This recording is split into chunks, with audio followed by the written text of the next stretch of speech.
In the north, they thought they knew all there was to know of war. Until the War of the Rift. While the southern king hid, warm in his keep, the Darkwings cut their bloody trail from frozen north to winter's edge. Alone, the warden and his small garrison turned their whiskers to the icy wind. At the end of hope, in a last barrage, they wiped Batkind from the land and memory. With no sign of the Darkwings' return, in time, few believed them little more than a fairy's tale. But at Mount Cauldron, time had been all they needed. An old enemy claws free of their icy tomb and hungers for vengeance. But not all is lost. King Rattus brings north a cause for hope. A bastard prince, placed in the paws of the Warden of the Wastes to raise as his own. A secret of blood never to be told. Now, fate calls for a hero in a murderous screech, and one young rat will answer.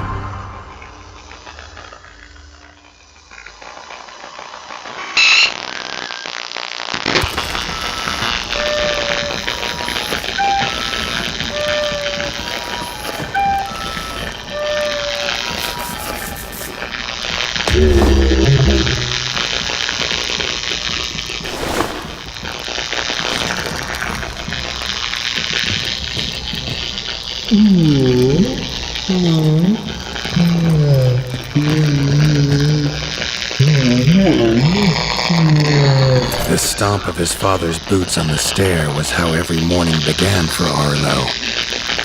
The booming shout to ready himself was louder still, but such was Lord Eivor's zeal at a new day. Dawn was breaking over winter's edge, and Arlo was yet to miss one.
The castle echoed with the horns of the returning hunters, bringing their night's bounty. Arlo's little heart quickened to hear it. The only thrill to be found inside the high walls was a hunter's tales of what lay beyond them.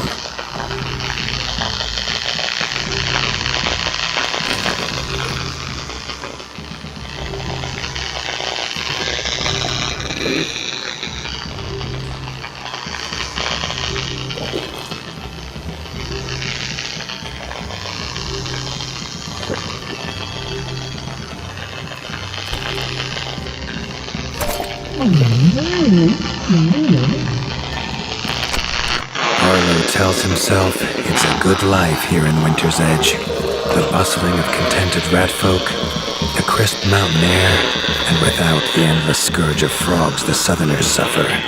Why should he want for more?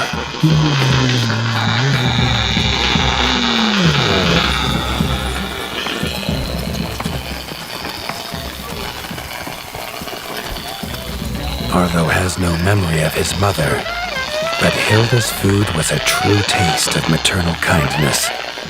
With the right ingredients, she would make meals nourishing to body and soul. There was no time for tales of the hunt today. Lord Eivor was already dividing what was an excellent haul, happy to see his people provided for. Arlo longed only to join the hunt, to see the Ratdom or even the lands beyond. His father called it a fool's wish.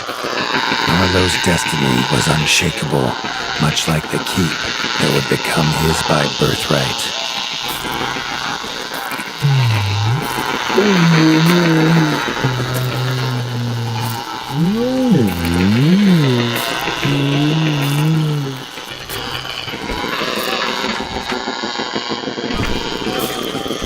Tiki's shop was perhaps Arlo's favorite, as the shopkeeper had wares from far and wide.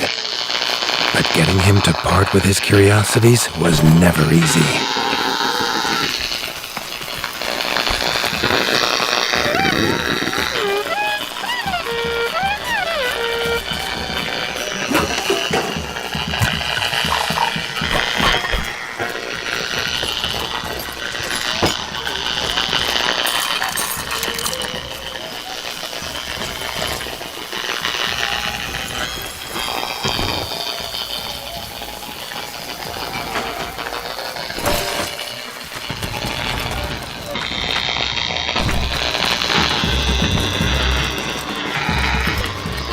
Chief Mason Leaf was the rat Arlo most admired.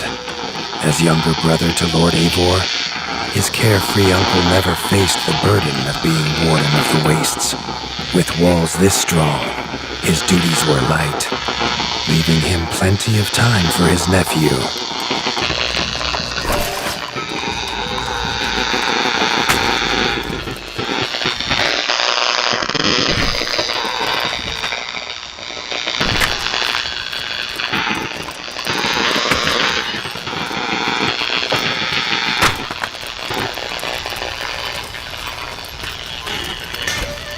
Crunk was a rat's rat, with no interests beyond his forge. If you have the parts, this Mastercraft's rat can make armor and weapons that would see off a sky scorcher bite, or so he claims. Arlo wondered how well they'd do against something that wasn't a myth.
hunters had brought unwelcome news.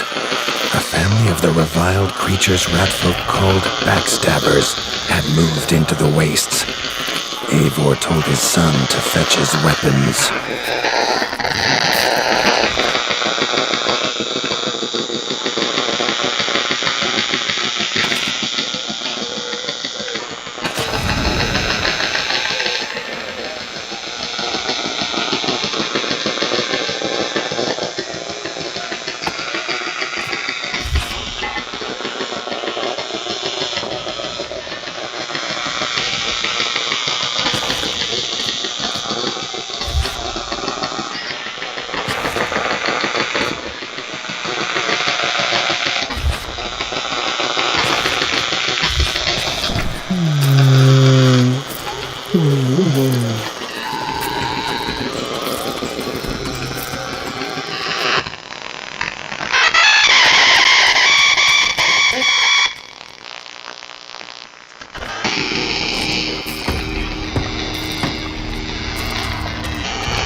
His father had no explanation for suddenly taking Arlo on a hunt.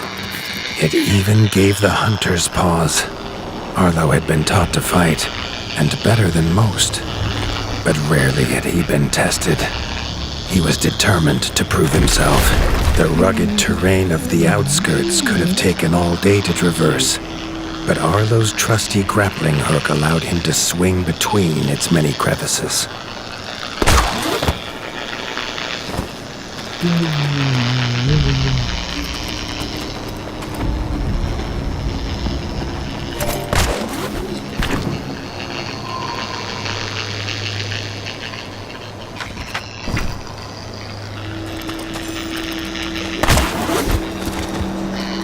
Arlo liked the feel of a sharp axe cutting through the vines. The wilds were part of his home, and nothing in them would frighten him.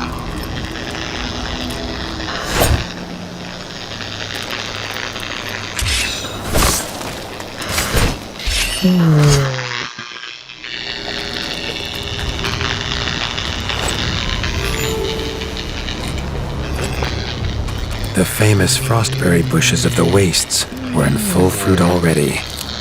Their juice made a healthy tonic, though Lord Eivor preferred them fermented. His father was a sturdy rat, built for strength, not speed. So Arlo found it curious that he challenged him to a race. The prospect of the hunt had filled Lord Eivor with a vigor that his son had not seen in years, or at least since breakfast.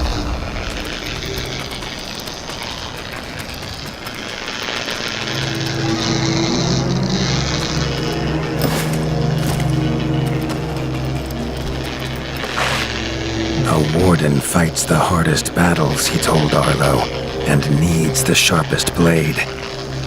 With that, Eivor gifted Arlo his own sharpening whetstone.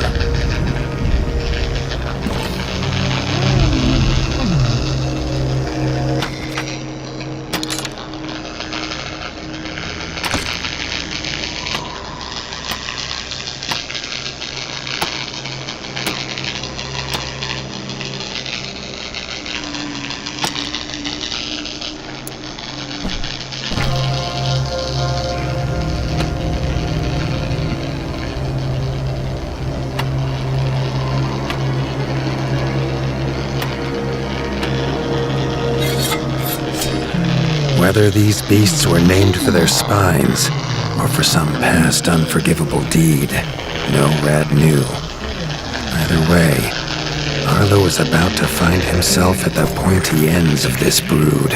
Even young backstabber red attacks were brutal, but a well-timed dodge would see Arlo escape unscathed.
This backstabber lived up to its name with its deadly white attack. But Arlo's shield could block the deadly spikes.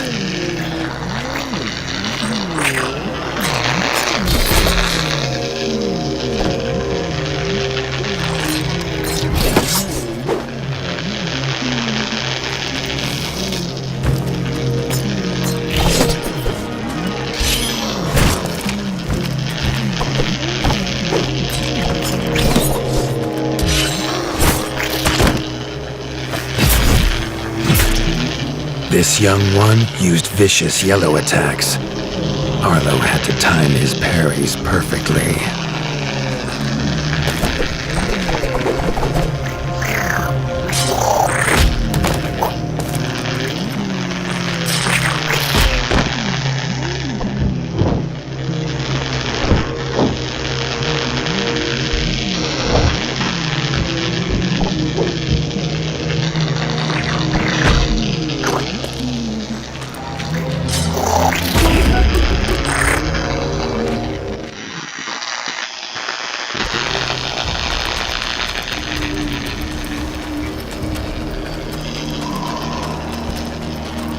A warden fights the hardest battles, he told Arlo, and needs the sharpest blade. With that, Eivor gifted Arlo his own sharpening whetstone. Whether these beasts were named for their spines or for some past unforgivable deed, no Rad knew. Either way, Arlo was about to find himself at the pointy ends of this brood. Even young backstabber Red attacks were brutal, but a well-timed dodge would see Arlo escape unscathed.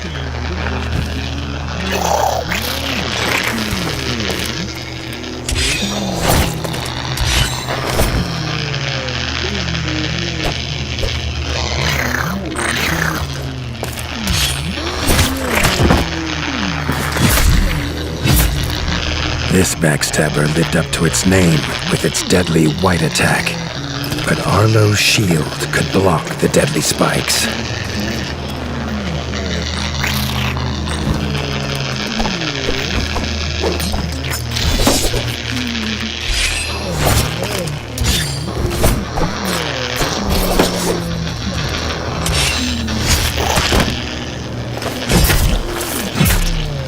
This young one used vicious yellow attacks.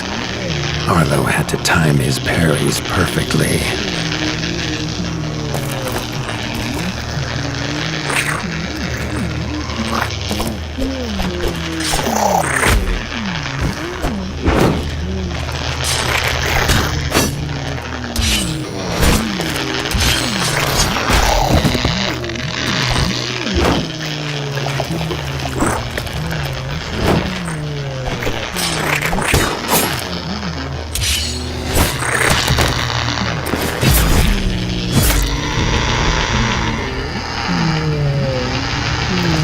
This mother had left her young to fight alone, but the same could not be said of Lord Eivor as he leapt to his son's side.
was Lord Eivor's mighty blade that took her head, but the fight was won together.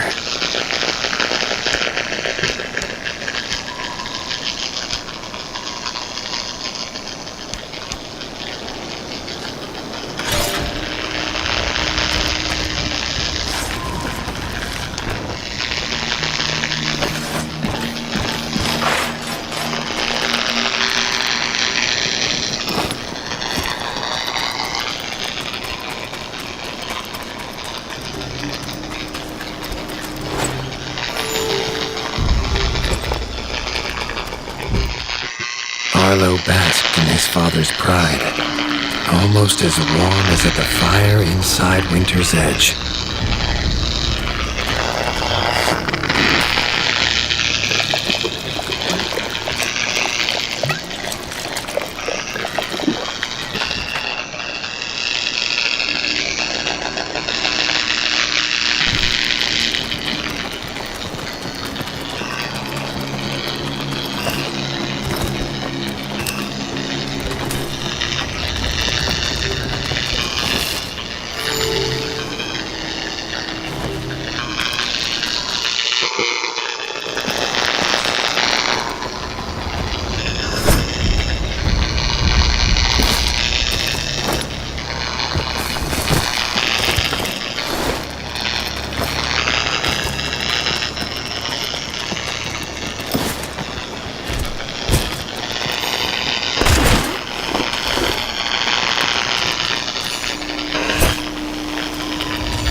Triumphant and keen to tell the tale of his son's victories, Lord Eivor set to a night of drinking with the elders.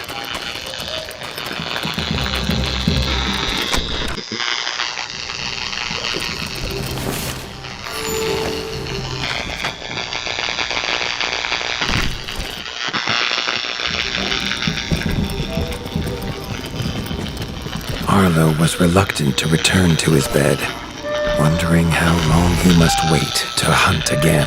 The booming footsteps that woke him this time were nothing like those of his father.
Found his father.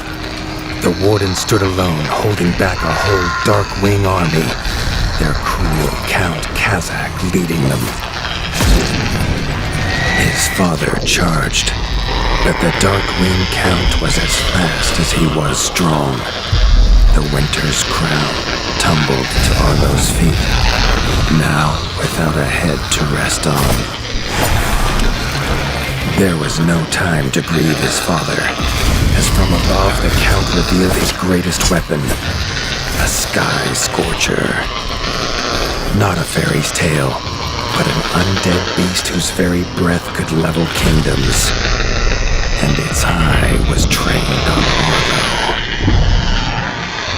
All that came next was a fog of bloodlust, snapping jaws, and the beating of leathery wings.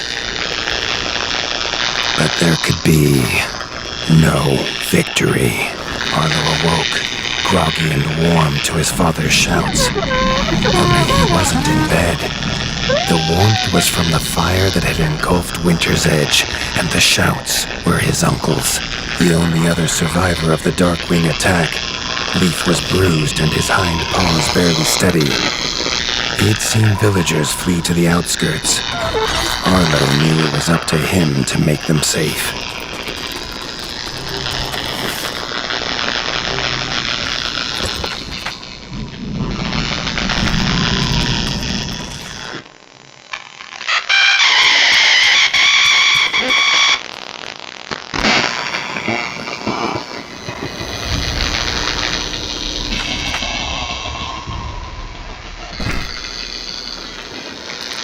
He'd know these anywhere. Krunk's smithy hammer and Hilda's chef's knife. Arlo wondered why they would leave them here.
With the attack at Winter's Edge, no hunters had come to check their traps. Arlo thought he might find a use for them.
seeing what had been inflicted on Hilda and Krunk.